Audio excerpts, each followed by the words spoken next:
One of the natural ways of selection that I use is people will always call or make an inquiry. Oh, I'm an organic farmer. I want to come and sell at your market, blah, blah, blah. They tell you the story.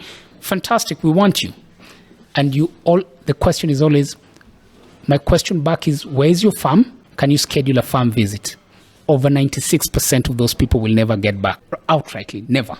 And the genuine ones will be like, yeah, please come, we can schedule, come see, all that. That is one. There's another group of people that I like. These are conventional farmers. These are what we call the bad farmers.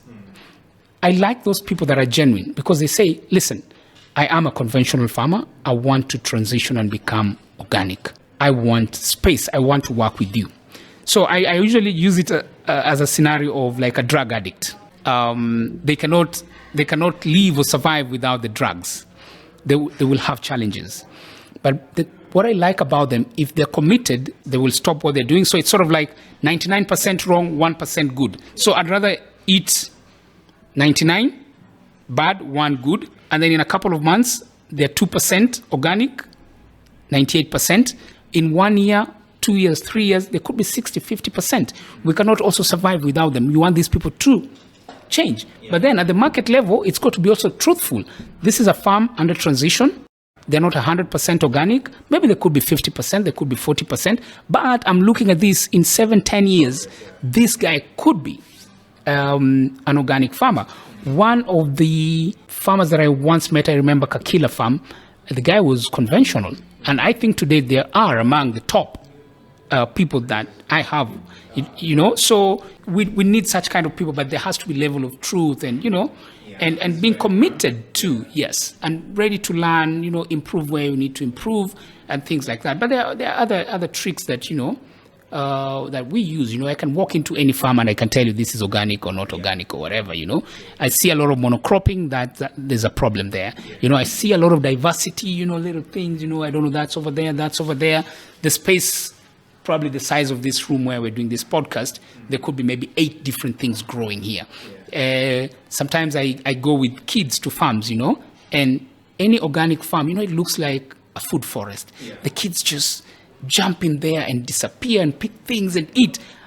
And you go to a conventional farm with the same kids, they stick with you. They don't even go in there, Yeah. So, it's like super clean, so there are things, but, the work should not be about policing and checking. The work is just to get people that want to do good, for themselves, other human beings, and the environment. Over time, this is now a case, another very direct case with my grandmother. I remember I did a visit to the village, and I would always see, she produces 2 sets of food. There's food for herself, food for home, and food for the market. And so food for herself is always like behind the house, where she throws, the manures and all that. The food looks good, but it's a bit ugly, it's eaten by doodles here and there. And there's a lot of food, you go there with a basket. And then there is another area where she produces for the market. It could be kales for the market, spinach for the market. And that area is usually sprayed and, things, and she does not eat that. Yeah. And I remember asking her a question. What if it's your grandchild who bought it at the market? They don't live here. What if it's your son? What is if your daughter? What do you think about that? She said, it's actually terrible. And I think after that, she stopped that kind of production, So we've got to look beyond the money. Yeah, I do agree. And one of the best quotes I've ever come across in terms of the believing in organic is, for one to become an organic farmer, they have to become organic themselves. So they believe and the values of what organic is has to be embedded in them first for them to actually go out. So that's where the point of diversifying your field comes in, not using toxic chemicals, all this kind of stuff. So they ingrain in you first. So when you become a farmer, then those things, it's just secondary of who you are. It's just an expression of who you are. And I also do agree in the sense that you don't have to be fully organic in order to be embraced by the organic movement. And I think it's part of what the organic movement tried to do with Organic 3.0, where they are like, no, instead of building a wall, like you are an organic farmer and you're not an organic farmer, you build a ladder. So if you are completely conventional, there is a path for you to become organic, right? There is that time for you to learn new values, learn new things to do on your farm, rather than saying, hey, for you to become organic, you have to go through this. So you have to build them, you have to provide them systems, communities in which they can learn and see how they can do things better.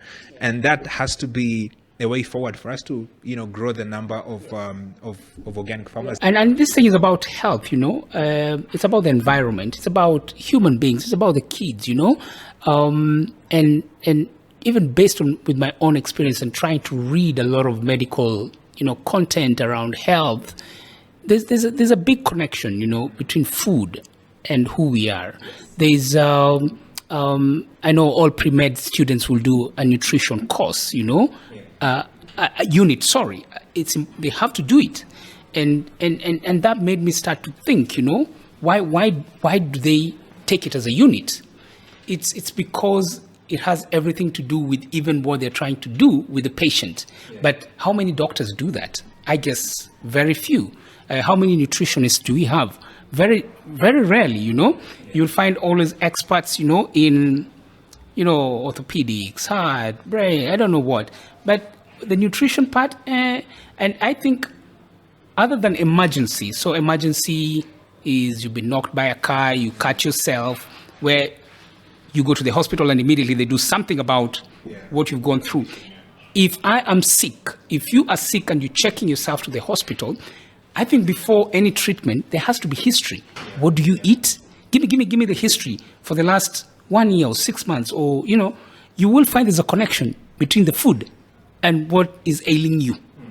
And no one does that. There's always the quick fix, you get whatever you get. Yes, of course, we buy more time, we stay more alive because of the medicine. But I think if the history of what you eat can be looked at, most of these things can be corrected, through food.